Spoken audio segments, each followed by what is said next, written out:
Diuen que a la vida has de tenir fills, plantar un arbre i escriure un llibre. I tu ja ho tens tot a punt per posar-te a escriure. Durant la jubilació serà un bon moment. Però, i si no vols esperar? Com et pots jubilar de manera anticipada?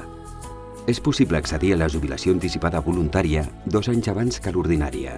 Així, a partir del 2027, serà possible prejubilar-se als 65 anys. Cal acreditar un mínim de 35 anys cotitzats i s'aplicarà un coeficient reductor a la quantia de la pensió. A més, des de l'última reforma legal, els autònoms també es poden acollir a aquesta opció. Vidacaixa. Ens preocupem del teu present i del teu futur.